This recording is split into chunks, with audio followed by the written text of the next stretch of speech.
कई सारे टॉपिक करने हैं। आज हमारा क्लास अपने स्टार्ट करते हैं खाली लिवरेज टॉपिक से। ये सबसे आसान टॉपिक है और ये एफएम का बेस है। ठीक है, ये मान के चल रहा हूं कि आपको ज्यादा नहीं आता, लेकिन ये मान के चलता हूं कि आप लोग बहुत शार्प है, फटाफट कैच कर रहे हैं। तो पढ़ाऊंगा सब कुछ जीरो से, लेकिन स्पीड। ओके, एफएम के लिए सबसे पहले आपको एक एफएम का फंडामेंटल सीखना पड़ेगा।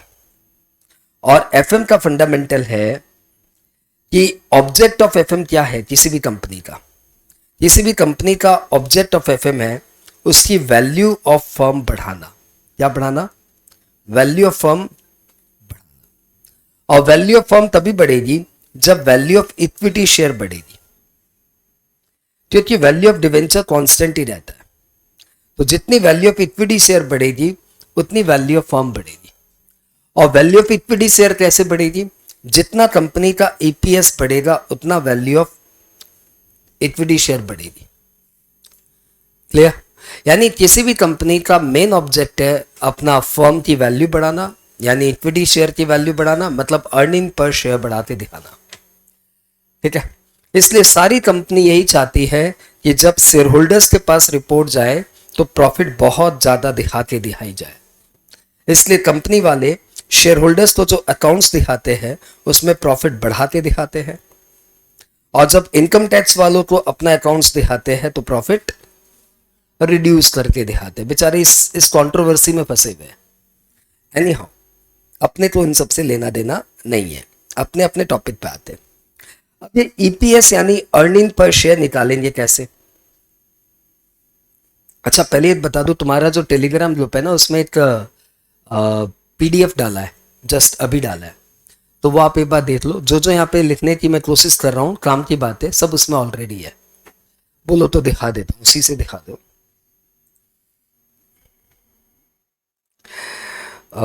तुम्हारे टेलीग्राम ग्रुप में जिसको तुमने कल ज्वाइन किया होगा, उसमें एक ऐसा पीडीएफ है,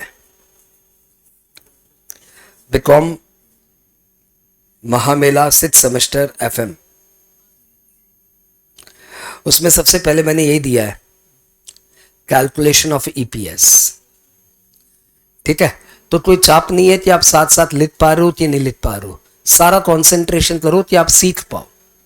नहीं लिख पाओगे भी तो जो ये कॉपी में लिख रहा हूं उसका पीडीएफ तुम्हें दे दूंगा। तो तुम्हें चाप नहीं है कि मैं लिखूं साथ साथ, तुम्हें सिर्फ एक चाप है, क्या?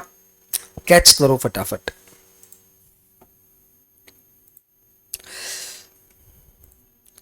तो अपना क्लास यहां से स्टार्ट हो रहा है कि फंडामेंटल ये है कि कंपनी की वैल्यू बढ़ानी है तो वैल्यू ऑफ फर्म बढ़ानी है, वैल्यू ऑफ फर्म बढ़ानी है तो वैल्यू ऑफ इक्विटी शेयर बढ़ाना है, और वैल्यू ऑफ इक्विटी शेयर बढ़ाना है तो अर्निंग पर शेयर बढ़ाना है।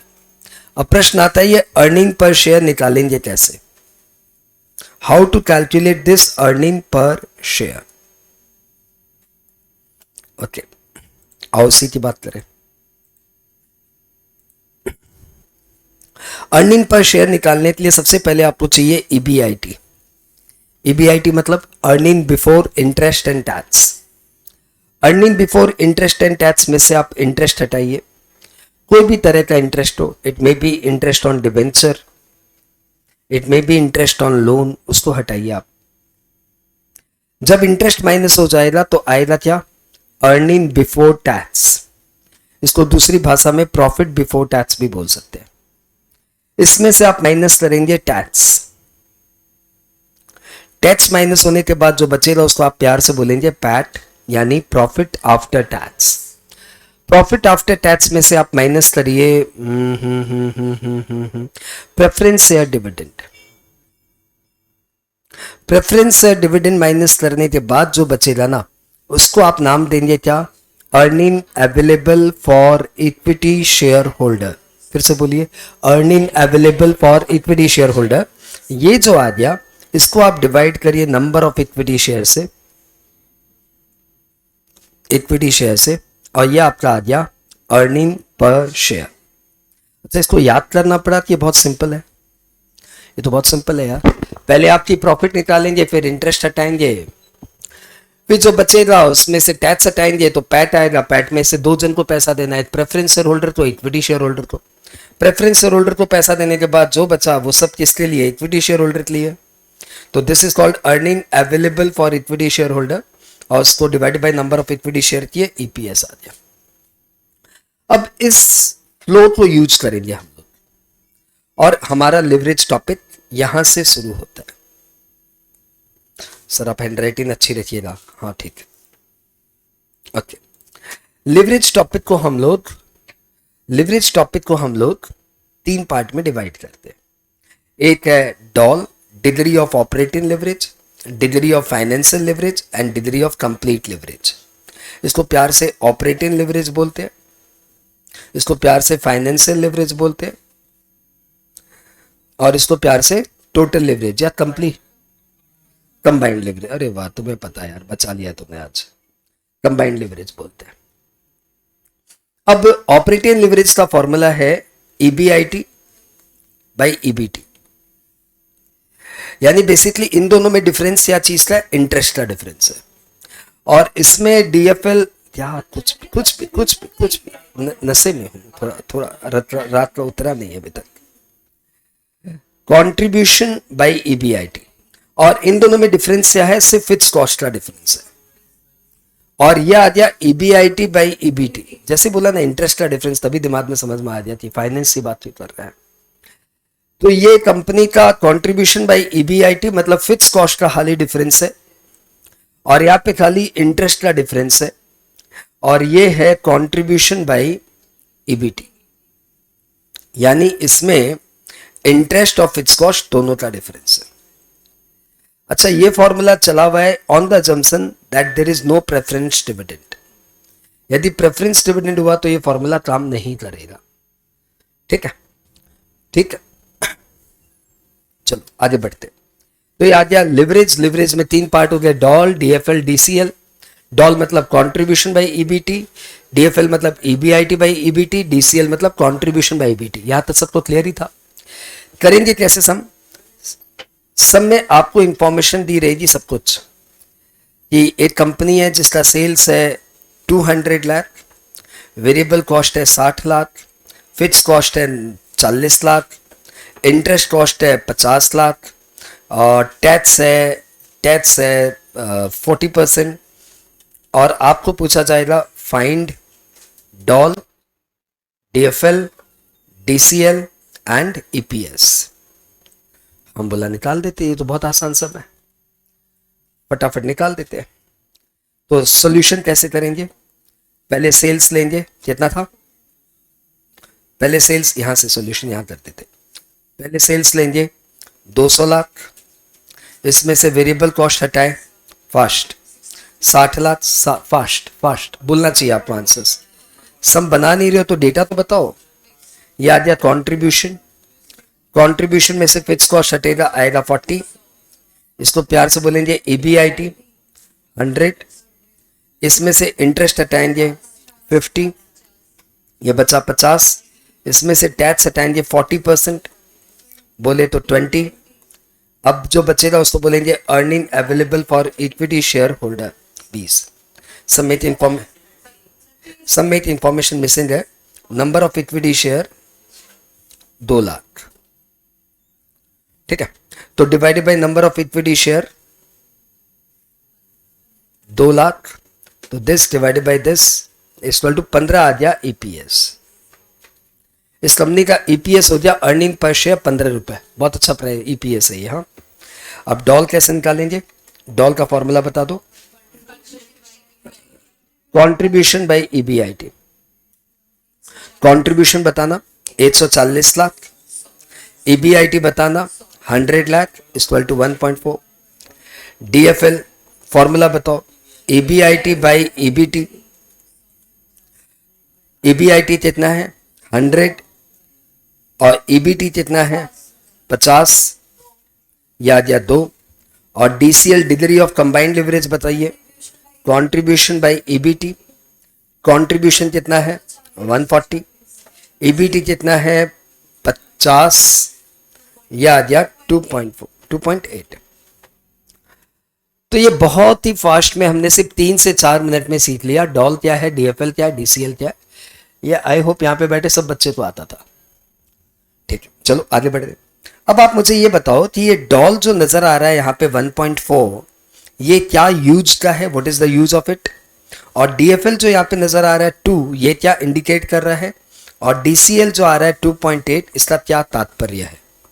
What do you mean by all these, फटाफट बोलते जाइए, फटाफट। Any one of you. Doll क्या इंडिकेट कर रहा है, डीएफएल क्या इंडिकेट कर रहा है, डीसीएल क्या इंडिकेट कर रहा है। डॉल बता रहा है कि यदि सेल बढ़ेगा तो ईबीआईटी बढ़ेगा, यही तो।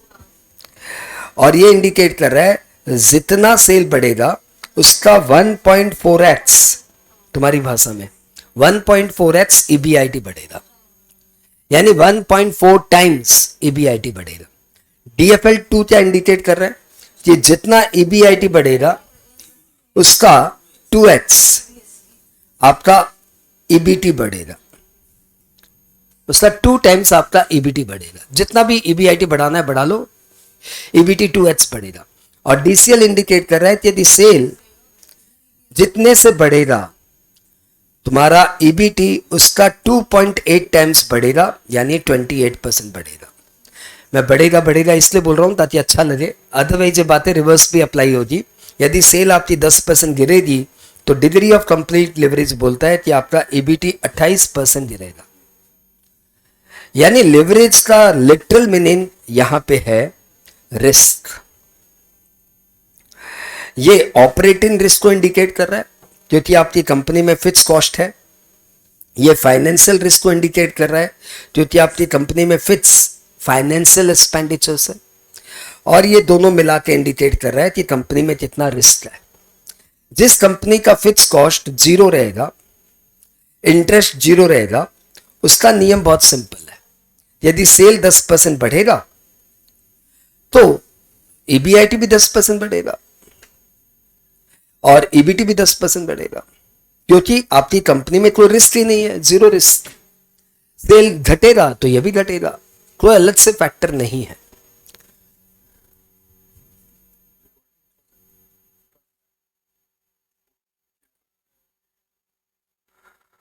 ठीक है, सब वैसे ही रहेगा। लेकिन यदि आपकी कंपनी में एफसी है, फिक्स कॉस्ट है या इंटरेस्ट है, तो आपकी कंपनी में लिवरेज है।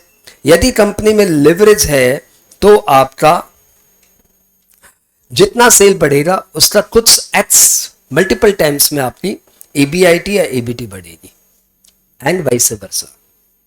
हाँ, चलो ठीक है, मैं आपको कोई दूसरा सम देता हूं। क्वेश्चन नंबर 2 फटाफट आपको बताना है। आप सम चाहो तो नोट कर लो, नहीं तो ये पीडीएफ तो जाएगा ही। बोलो क्या चाहते हो, नोट करोगे तो स्पीड धीरे होगी। मेरा पीडीएफ ले लो। हैंडराइटिंग ठीक है यार, क्या बुरा है सर, बहुत बुरा है। अच्छा ठीक है, थोड़ा अच्छा ही करता है हैंडराइटिंग। ओके, हैंडराइटिंग थोड़ी अच्छी कर लेता हूं बस। सपोज आपको दिया हुआ है H limited has doll 6 and DFL 3. Doll 6 and DFL 3. Find change in EBIT, EBT and EPS if sale reduced by 5%. Answer फटाफट बताओ। Change in EBIT shall be, अरे लाउडर फास्टर बोलिए यार, 2-3 जन बोल रहे, बाकी जन क्या सुनने आए क्या। चेंज इन ईबीआईटी 5% का 6 टाइम्स, यानी आपकी ईबीआईटी 30% गिरेगी। चेंज इन ईबीटी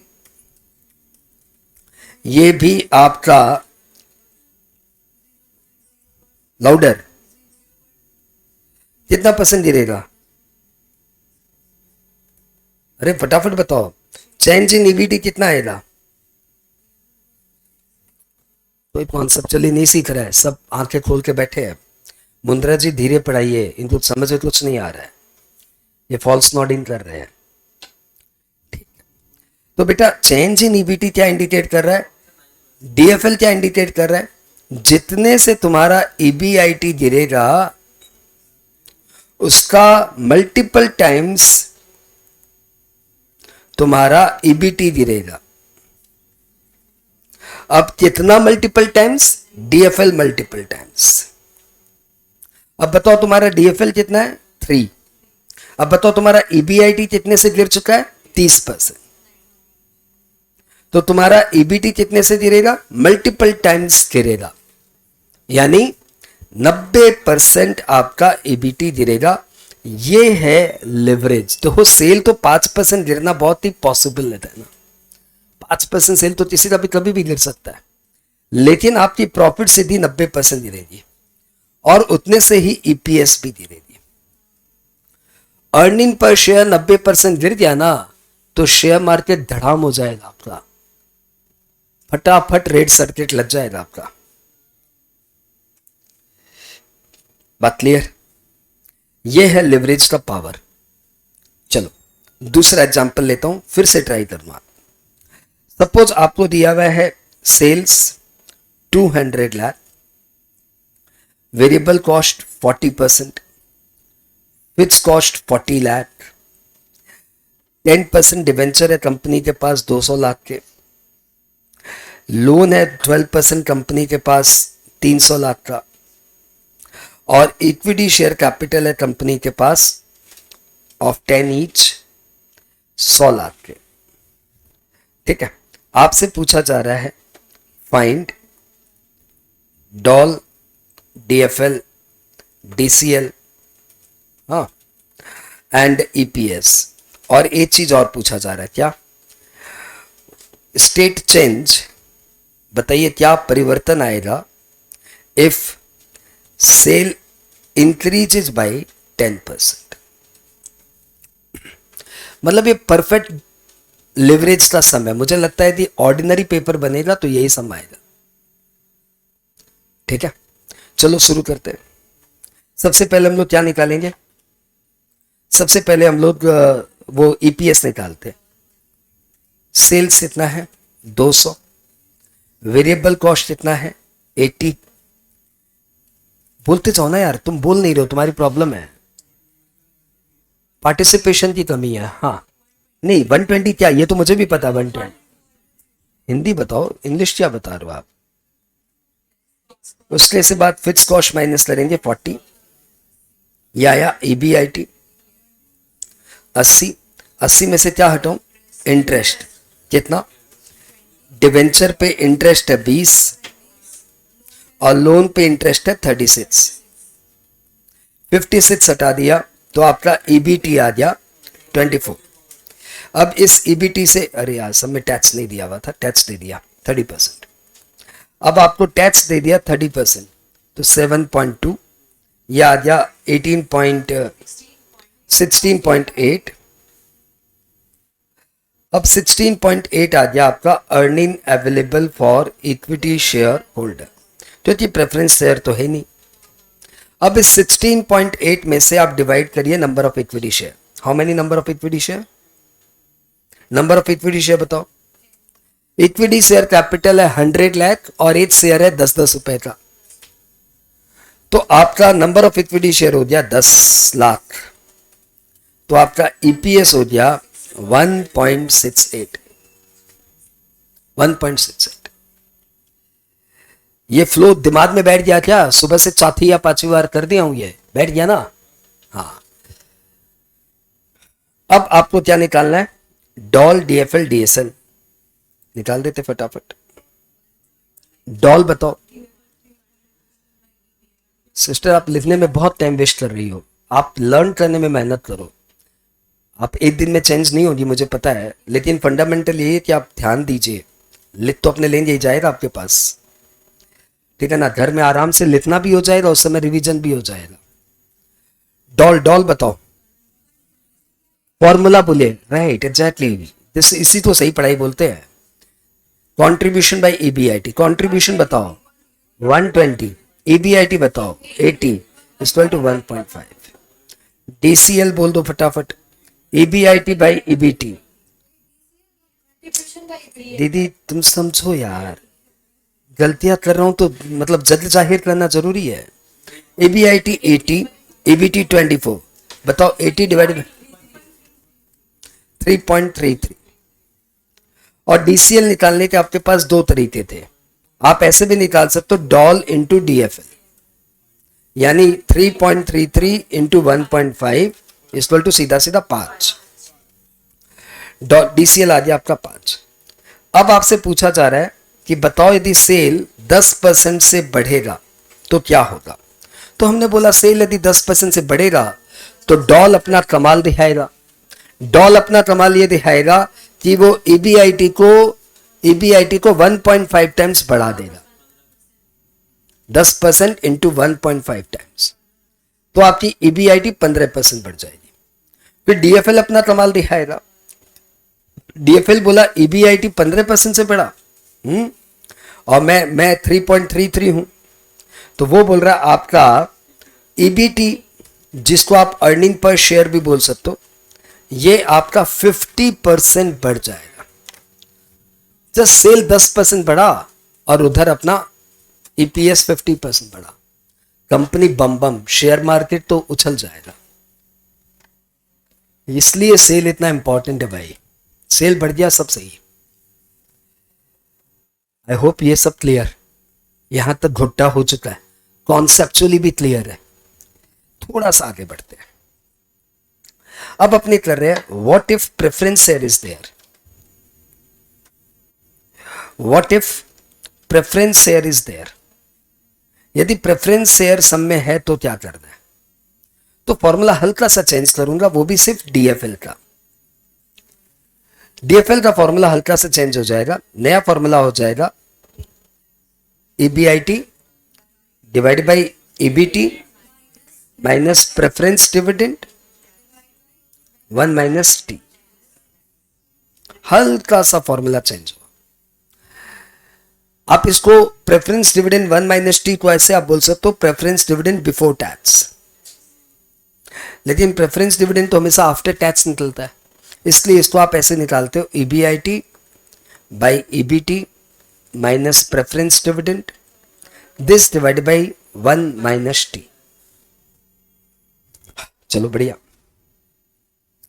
देखो भैया, यदि तुम्हें कैपिटल बजटिंग थोड़ी सी आती है तो तुमने वहां पे सीखा होगा कि प्रॉफिट बिफोर टैक्स को 1 माइनस T से मल्टीप्लाई करते हैं तो प्रॉफिट आफ्टर टैक्स आ जाता है। कैपिटल बजटिंग में यही करते हैं। तो वैसे ही प्रॉफिट आफ्टर टैक्स को डिवाइडेड बाई 1 माइनस T कर देंगे तो प्रॉफिट बिफोर टैक्स आ जाएगा। मतलब कोई भी चीज को डिवाइडेड बाई 1 माइनस T कर देंगे तो वो बिफोर टैक्स आ जाएगा। तो प्रेफरेंस डिविडेंड को बिफोर टैक्स निकालने के लिए हम लोग ने preference dividend divided by 1 minus T कर दिया, है ना। चलो एक इसके ऊपर भी सम ले लेते हैं, खत्म करते कहानी। ये हमारा लिवरेज पे फाइनल सम है, उसके बाद किसी की कोई क्वेरी हुई तो लूंगा, अदरवाइज आगे बढ़ जाऊंगा। ठीक है, हमारा फाइनल इलस्ट्रेशन। हैंड राइटिंग मेरी ठीक ही थी नहीं। फाइनल इलस्ट्रेशन, जिसको जो डेटा डलवाना डलवा दो। इक्विटी शेयर ऑफ 10 ईच, ये दिया हुआ आपको 50 लाख। इसका मतलब ये हुआ, ये कैसे हिला, ये इसका मतलब हुआ नंबर ऑफ इक्विटी शेयर है 5 lakh. Number of equity share है 5 lakh. Number next 10% preference share, यह है 40 लाख। 12% डिवेंचर, यह है 50 लाख।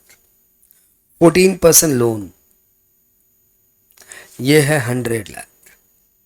देखने से तुम्हें समझ में आना चाहिए कि इस कंपनी का DFL हाई है, क्योंकि इस कंपनी में बोरोइंग्स बहुत है। जिस कंपनी में बोरोइंग्स ज्यादा होगी उस कंपनी में लिवरेज हाई होगा, फाइनेंशियल लिवरेज हाई होगा। फिर कंपनी ने दिया आपको सेल्स अभी हमारी 400 लाख की। वेरिएबल कॉस्ट हमारा सिर्फ 30% है, लेकिन फिक्स कॉस्ट हमारा है 100 लाख।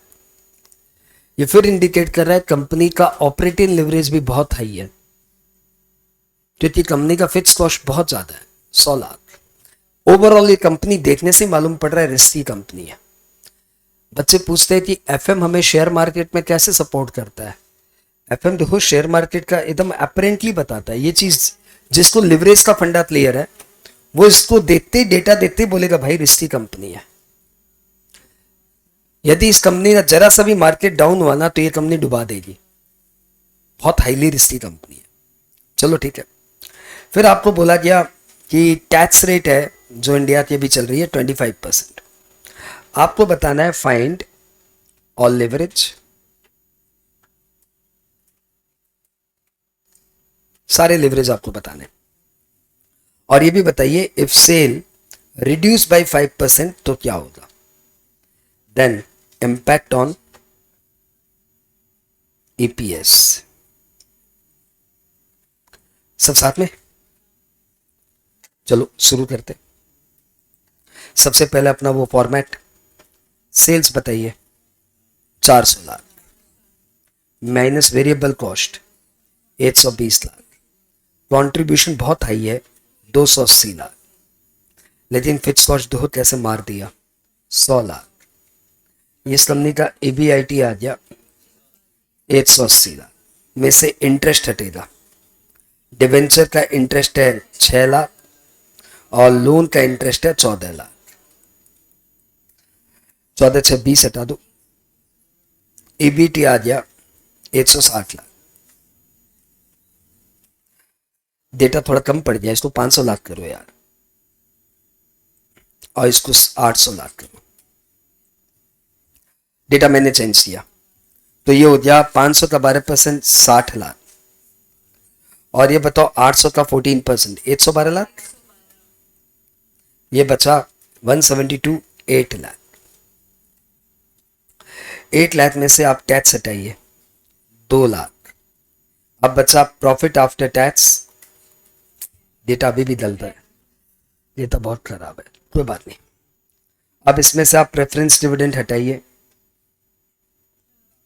40 लाख का 10% 4 लाख, और इस कंपनी का earning available for equity share holder आया सिर्फ 2 लाख, और divided by number of equity share आया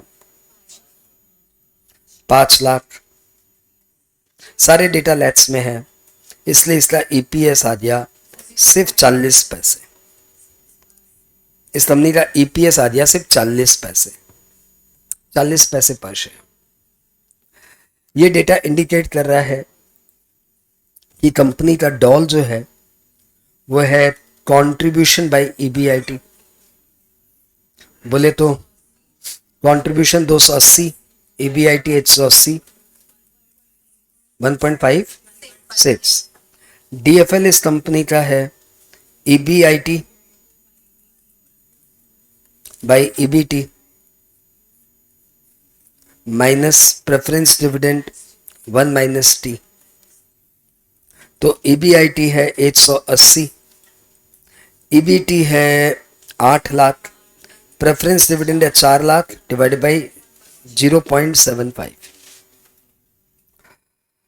तो ये हो गया 180 लाख डिवाइड बाई 3 लाख, 3 लाख, 3 लाख, तो ये आ गया DFL 60। अब इस कंपनी का DCL अपेरेंटली है डॉल इंटू DFL। डॉल है 1.56 और DFL है 60 इक्वल टू 96, 93.6। कोई डाउट है किसी के मन में? हाँ, पीछे छूट जाए तो गाड़ी ऐसे चल रही थी, पीछे छूट जाओ पीछे छूट जाएगा, हाथों हाथ रोक लो। प्रॉब्लम है किसी को? नहीं। अब ये इंडिकेट कर रहे हैं कि इस कंपनी की सेल 5% रिड्यूस की तो कंपनी का EBIT रिएक्ट करेगा 5% से वो 1.56 रिड्यूस हो जाएगा। तो 5 इंटू 1.56 टाइम्स यानी 7.8% हमारी प्रॉफिट फॉल कर जाएगी। और यदि कंपनी का EBIT 7.8% फॉल किया तो कंपनी का ईबीटी नहीं, earning per share 7.8 multiplied by 60, 468% fall कर जाएगा। सेल सिर्फ 5% गिरी और कंपनी का ईपीएस 468% गिरा, मतलब कंपनी बर्बाद हो गई, 5 टाइम्स प्रॉफिट लेने चल गया। तो किसी भी कंपनी का हम लोग डीएफएल इतना ज्यादा तो बर्दाश्त करेंगे नहीं, ठीक है। चलो फाइन। एक लिवरेज का और फॉर्मूला होता है भाई, वो भी देख लो आप। लिवरेज का एक और फॉर्मूला होता है, ये ऑल्टरनेटिव फॉर्मूला नजर आ रहा है। डॉल का ऑल्टरनेटिव फॉर्मूला है percentage change in EBIT by percentage change in sales, and DFL का ऑल्टरनेटिव फॉर्मूला है percentage change in EPS by percentage change in EBIT. आप इस फॉर्मूले से भी सम बना सकते हो। ये फॉर्मूला तब लगता है जब एग्जाम्स में 2 साल के डेटा दिए हुए हो, जैसे इस तरीके के sums, find DOL DFL DCL. आपको दिया हुआ है year 1 year 2, year 2 sales 500 lakh 800 lakh, variable cost 250 400, contribution 250 400, EBIT sorry fix cost 100 फटाफट बताओ। ईबीआईटी 150 300 और इंटरेस्ट 80 ईबीटी 70 220। बस इतना ही सपोज दिया हुआ है, इसी से मेरा काम हो जाएगा। तो आपको यदि इसमें डॉल निकालना है तो इससे 2 तरीके हैं। एक तो फॉर्मूला है, आप ऐसे निकाल लीजिए कि कंट्रीब्यूशन बाय ईबीआईटी, आपका निकल जाएगा। या फिर दूसरा तरीका है, आप ये निकालिए percentage change in contribution by percentage change in EBIT. सही बोला क्या, उल्टा बोला? सेल्स बोलो या कंट्रीब्यूशन बोलो, एक ही बात है। चलो परसेंटेज चेंज इन ईबीआईटी, तो बताइए ईबीआईटी कितने से बढ़ा? 100%। और सेल कितने से बढ़ा? अच्छा पहले ये समझ में आया था कि परसेंटेज चेंज इन ईबीआईटी 100% से बढ़ा, 150 का 150 बढ़ गया, और ये कितना बढ़ा? 60% बढ़ा, तो ये आपका हो गया 1.33। ये बात चेक कर लो, 1.67।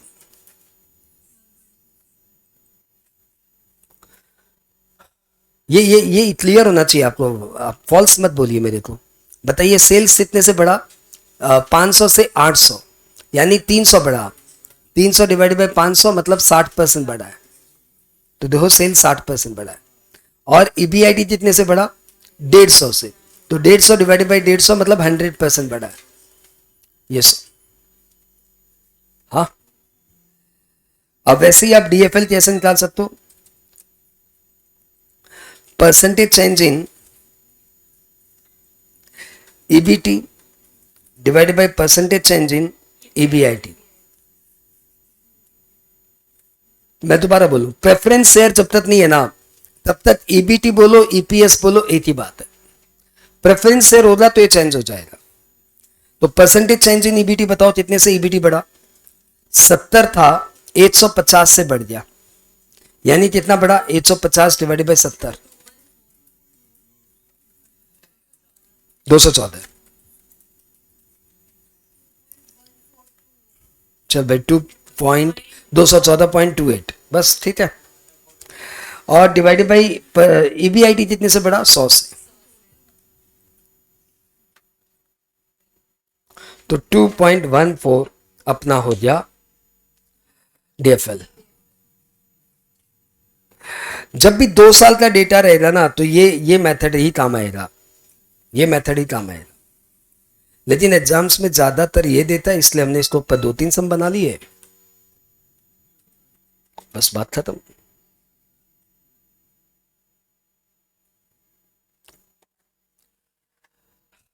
लिवरेज टॉपिक हमने कर लिया 38 मिनट्स में, घड़ी देख के। 45 मिनट सोचा था, 40 मिनट में कर लिया। अब किसी के पास कोई डाउट है, कहीं का भी कुछ भी डाउट निकाल लो, फिनिश करो। है कोई डाउट? ऑनलाइन वाले डाउट निकालो फटाफट, टाइप करो अपने डाउट, मैं 2 मिनट में आ रहा हूं।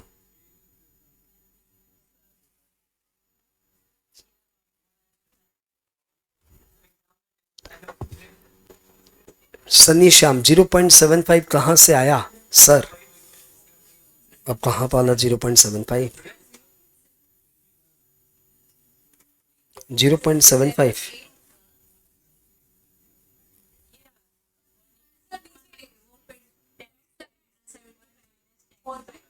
अरे बाबा, इसी समय?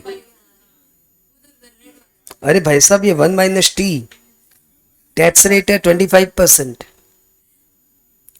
तो 1 - T टैक्स रेट है 25%, तो इसलिए 0.75 आया। और कोई डाउट है तो पूछो फटाफट, देख के आता हूं उधर क्या हाल है।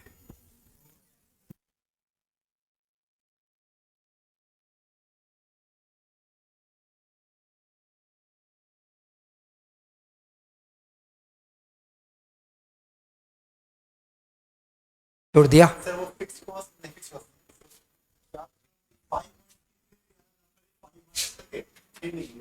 क्या बोल रहा, वापस से बोलना। इतना आराम से, इतना हैबिट क्या है? उधर आजा, सीट थी तेरे लिए, तुम बैठी नहीं।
एक बच्चे को वहां पे प्रेफरेंस शेयर वाले में डाउट आया भाई, और तो कुछ खास नहीं।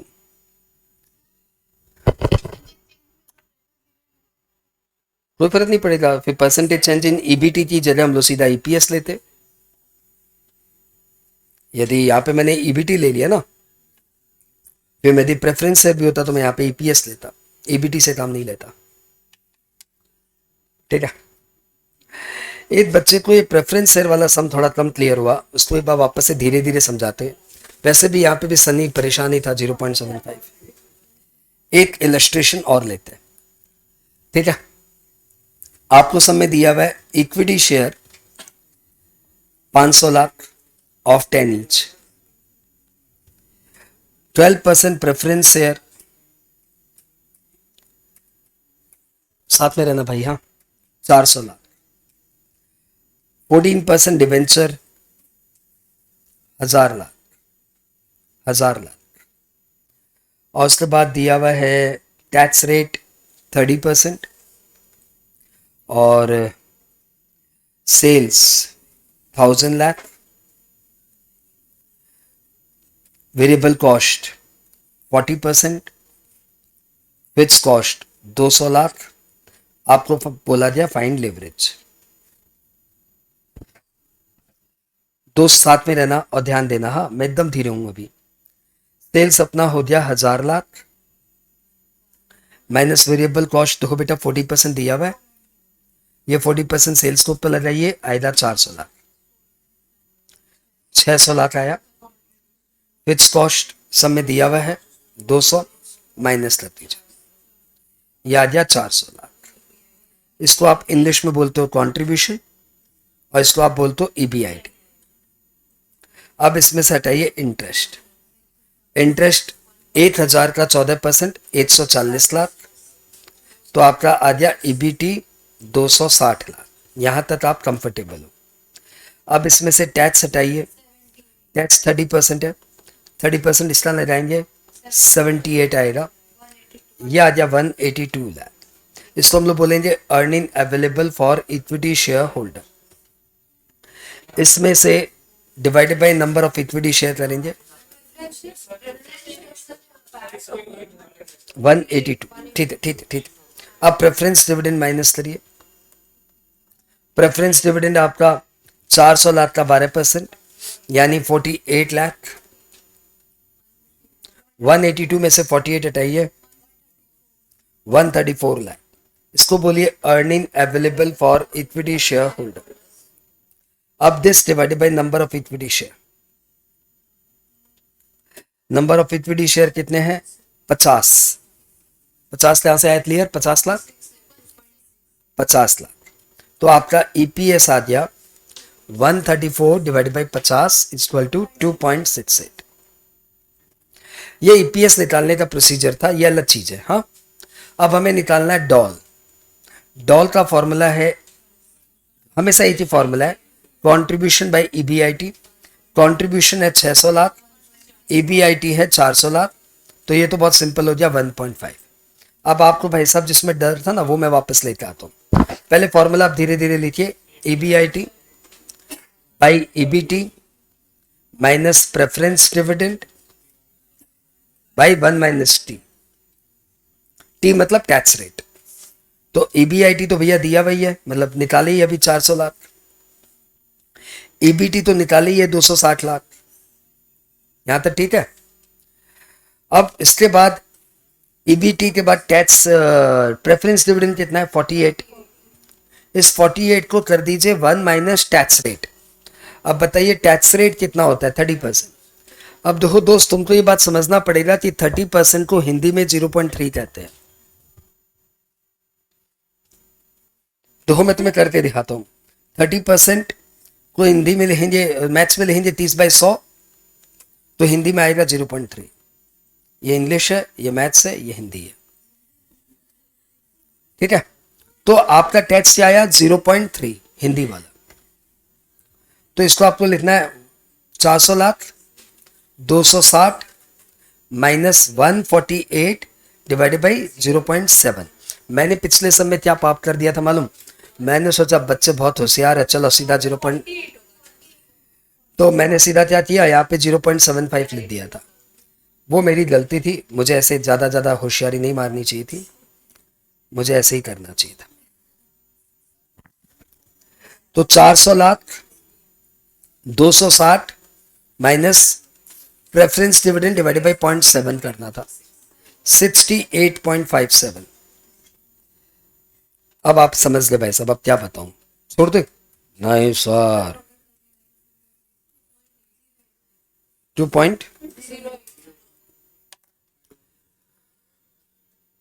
चलो, आई होप सनी शर्मा का डाउट ओवर और हमारे बाजू वाले भाई साहब का डाउट क्लियर, पड़ोसी का डाउट क्लियर करके आया हूं मैं भी।